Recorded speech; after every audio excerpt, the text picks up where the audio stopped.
What up, it's your man DJ Mel B Easy, OnDaSpin. I represent the Digital Age DJs, also the world famous Monster DJs. I'm here in New York City at the Scratch DJ Academy with my man Tim Martell.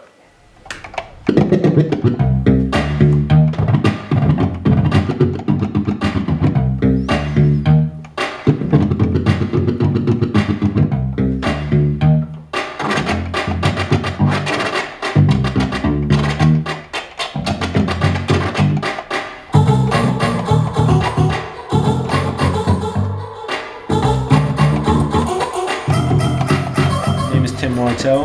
I've been DJing for almost 20 years, born and raised here in New York City. Club DJ, mixtapes, a little bit of everything, party rock.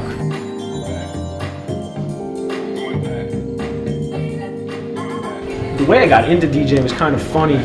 Both my parents were musicians. My dad played the guitar, my mom played the piano. I had a little bit of money saved up when I was 13, 14, and I really wanted a four-wheeler motorcycle. My mom wasn't really on that. She had a co-worker friend whose son was a DJ, and she knew that I loved music and I was really into music, and she thought it'd be a good idea for me to meet him and check out DJing. And I spent one afternoon with him and absolutely loved it. I couldn't wait to go ahead and do it again.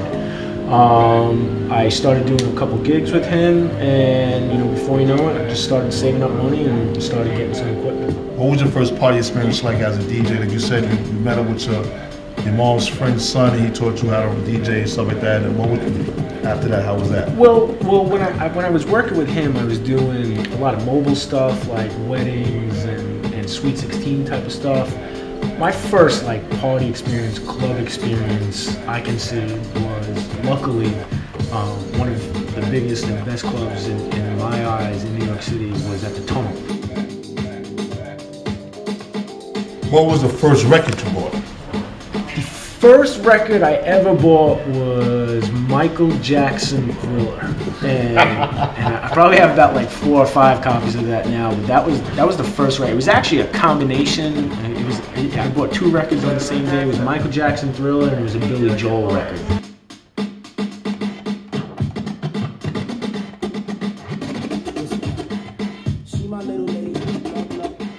I was growing up and DJing in the 90s. The West Coast was popping with Nate Dogg and Tim Dog, so everyone always called me Tim Dog. So I went by DJ Tim Dog for a long time, and it was not because of my choice, it was because everyone always called me Tim Dog, so they knew who it was. Then I knew that wasn't going to be too marketable, and I was big into the house music scene as well as all types of music, and I decided to use part of my last name. My real last name is Martello. My grandfather was a horse trainer, and his stage name was Martell. So out of respect to him, I cut off the O and I went with Tim Martell. And there were a lot of house DJs like Danny Tenego that were using their real name, so I thought Tim Martell would fly with all the types of genres of music, and that's stuck for the past about 15 years.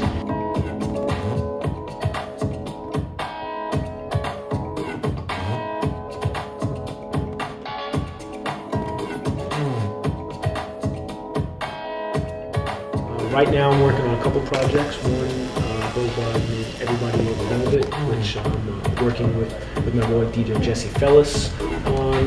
A lot of remixes, some dance remixes, house remixes. Also have a project with fellow Scratch DJ Academy teacher, DJ Esquire. Okay. Project's called Rarities, where we take kind of not superstar well-known B-side 80s tracks and straight mixtapes, and also about to start a project with DJ K Smoke, part of the Allies, and pretty much just vibing with anyone, and a whole bunch of collaborations coming away. It's just music all day. Hey, what's up? This is Tim Martell from Scratch DJ Academy in New York City. You guys are checking out Digital Age DJs, OnDaSpin, timmartell.com. Peace.